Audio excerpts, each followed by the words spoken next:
Eu acredito que o principal motivo de alguém sentir-se paralisado na hora de falar em público seja o medo da exposição que isso traz. Nós sempre achamos que as pessoas enxergam mais do que elas realmente veem em nós. E isso nos leva a uma atitude de defesa para evitar a transparência. É instintivo.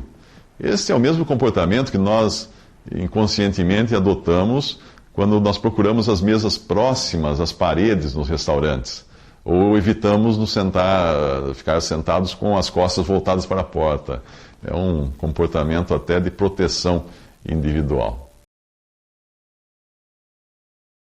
Qualquer atividade humana precisa ser aprendida e aperfeiçoada, e com a oratória não é diferente. Falar a um grupo de pessoas é bem diferente de conversar com apenas um ou dois interlocutores.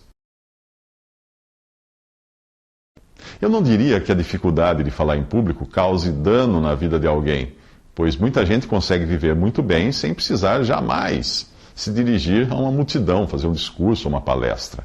A questão está mais relacionada ao tipo de atividade que a pessoa pretende ter. A maioria das pessoas jamais precisará se preocupar com o assunto, portanto eu não criaria um alarde em torno disso. Mas existem profissões que efetivamente exigem capacidade de oratória.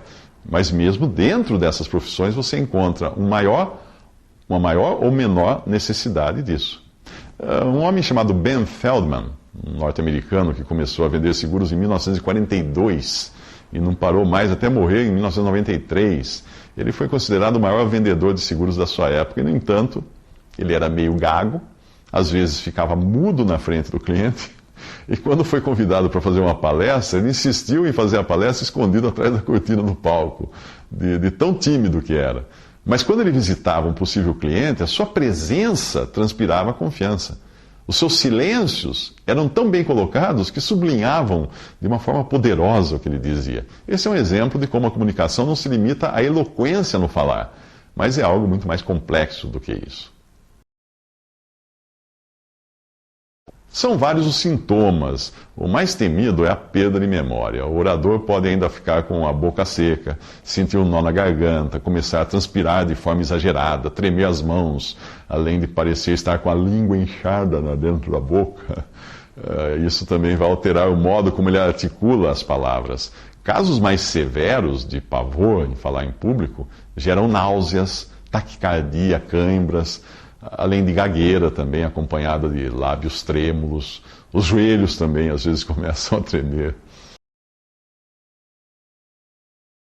Primeiro, você precisa entender que todos esses sintomas são experimentados em maior ou menor grau por todas as pessoas em situações de medo. Eu mesmo, apesar de ser palestrante profissional, posso dizer que já senti a maior parte deles, a maioria desses sintomas. Até cãibra, inchaço na língua e o mais temido, a perda da memória. Já passei por isso, é terrível.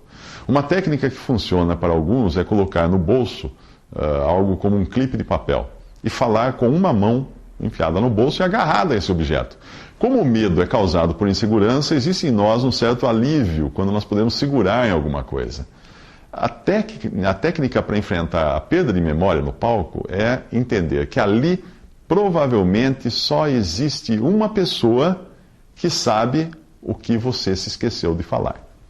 A menos que todos já tenham visto você falar do mesmo assunto, o mais provável é que ninguém saiba o seu discurso. Portanto, se você não apresentar o discurso que preparou por ter se esquecido de alguma parte, ninguém vai saber.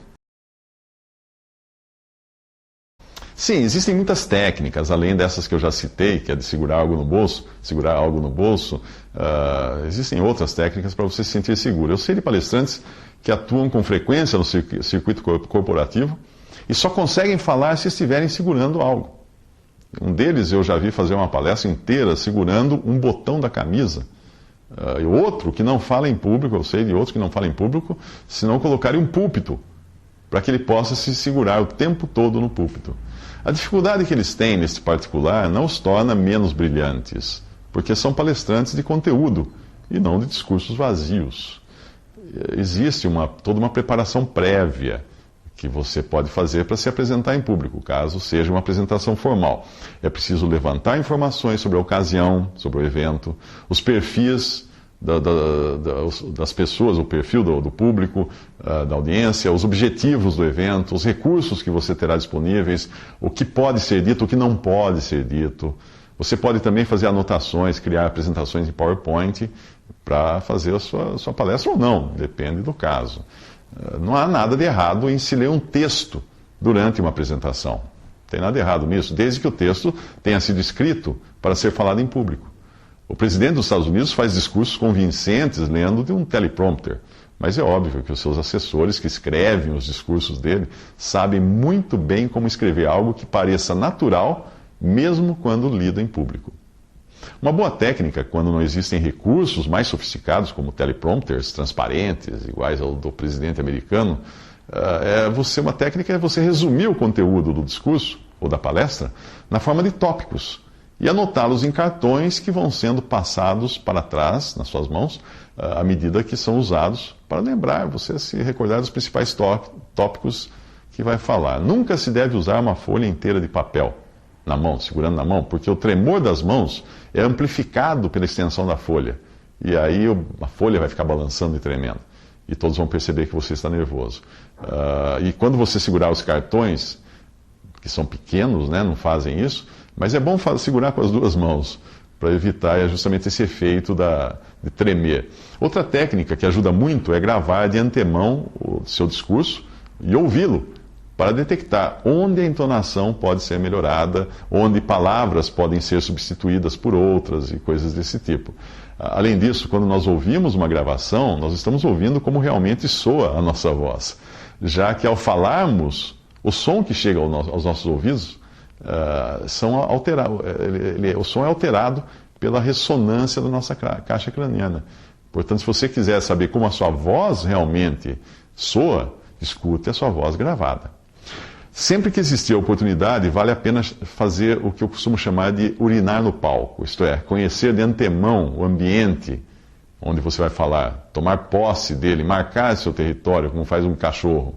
Isso ajuda muito, e é como se você se sentisse em casa depois de marcar o seu território. Uma visita assim antes do evento, uma visita ao local, também ajuda a detectar com mais atenção possíveis degraus, fios e outros obstáculos que possam causar alguma queda na hora da apresentação, caso você decida caminhar no palco. A última coisa que você quer fazer é cair na frente de todo mundo. Outras técnicas envolvem entrar sorrindo, entrar batendo, como faz um pugilista contente, isso é, entrar dinâmico. Uma entrada mais agressiva permite criar confiança no orador e fazer com que se sinta como se estivesse colocando o público no seu devido lugar de ouvintes. Todo professor sabe muito bem o poder que isso tem, o poder que isso gera numa aula, numa palestra. Para começar a sua palestra, o melhor é você falar de algo bem trivial, algo que seria impossível você esquecer, como contar alguma coisa sobre a família, falar do seu time predileto, de algum episódio que tenha acabado de acontecer nos bastidores antes de você entrar. Isto ajuda a descontrair tanto você quanto a plateia e faz com que você evite começar logo falando do assunto que preparou, porque este é o momento crítico do esquecimento, é aí que dá o branco. Quando nós começamos falando de algo trivial, aí a gente vai aos poucos passando naturalmente para o nosso assunto. E reduzimos então a possibilidade de nos esquecermos das primeiras frases que nós preparamos tão bem antes. O ideal também é olhar nos olhos das pessoas, mas para aqueles que se sentem receosos de fazer isto, eu aconselho não olhar, pois eles acabarão fixando e desviando o olhar. Olha e vira olhar, olha e vira olhar, e aí isso vai criar uma impressão de insegurança. A plateia vai perceber isso como insegurança. Nesse caso, às vezes você precisa imaginar que exista uma fileira atrás da última fileira de espectadores. E aí você fala olhando para essa fileira imaginária. Como os da frente nunca irão olhar para trás para conferir se existe mais gente, eles vão imaginar que você esteja falando sim, olhando para pessoas lá atrás. Para evitar o desânimo e o medo, é bom você nem olhar para as feições negativas, mas escolha na plateia aqueles que parecem felizes e concordes, estejam concordando com tudo que você está dizendo. Isso vai animar você. Falar em público é uma atividade que depende não só de quem fala, mas também de quem escuta. Existe uma simbiose entre ambos, é bom você encontrar essa simbiose. Um problema que pode ocorrer em algumas apresentações é o de pessoas que fazem perguntas ou interrompem o orador. É preciso muito tato em situações assim, pois às vezes a pessoa que faz a pergunta pode não estar querendo realmente saber, mas simplesmente buscando uma oportunidade de se expor. Mas ela também pode ser sincera e estar fazendo a pergunta porque quer saber. A técnica infalível para se lidar não com os sinceros aprendizes que querem conhecer, mas com os chatos, inconvenientes, interruptores de palestra, porque eles existem. A técnica é baseada no encanador. Aquele encanador que é chamado para consertar um cano debaixo da pia da cozinha da Dona Maria. Aí vem o Zezinho, filhinho da Dona Maria, e fica perturbando o encanador com 1 milhão de perguntas e não deixa ele trabalhar. O que é isso aqui, tio? Para que serve? Você já terminou, tio? Já acabou? Posso abrir a torneira? Posso mexer nas ferramentas? Fica ali apurriando o encanador. Com uma paciência no limite, o encanador pergunta ao Zezinho se ele quer ajudar o tio. Você quer ajudar o tio? É claro que ele quer. Então o encanador pega um grifo, essas chaves de prender no cano, procura um cano por algum lugar, prende o grifo nele, aí diz pro garoto segurar firme. Segura bem firme aqui, não deixa cair essa chave, hein? Segura aí, não pode largar, não pode deixar. Aí 1 hora depois o garotinho está lá ainda, firme, segurando a chave que o encanador deu para ele. E aí o encanador já terminou o serviço, ele agradece o menino, pega o grifo, a chave, coloca de volta na caixa de ferramentas e vai embora. O Zezinho ficou todo cheio de si, corre contar para a mãe que ajudou o encanador a consertar o encanamento. A técnica aplicada à palestra é esta: interrompa o interruptor da sua palestra, que fica toda hora fazendo apartes, querendo fazer discurso, interrompa ele e comente dizendo algo assim: isso aí que você disse é muito importante, por gentileza, segure isso aí. E aí você faz com a mão sinal de prender e segurar bem uma chave. Segure aí que daqui a pouco nós vamos voltar para comentar esse assunto. É interessante ver como a pessoa fica ali quietinha, segurando o que falou, só por ter sido valorizada pelo palestrante na frente de todos. É muito importante isso que você trouxe. Se o comentário for realmente relevante, você pode até responder, né? Sua resposta servir de ajuda para os presentes. Então, no final da palestra, comente o assunto, volte à pergunta dele e responda. Se não tiver importância alguma, e se você perceber que a pessoa só estava mesmo a fim de importunar, simplesmente ignore e vá embora no final da palestra. De qualquer modo, a chave que você deu para ele segurar, o que disse, né, o que falou, era imaginária, e você não vai perder nada. Vai embora, larga a chave na mão dele. Fica para ele como um prêmio de consolação.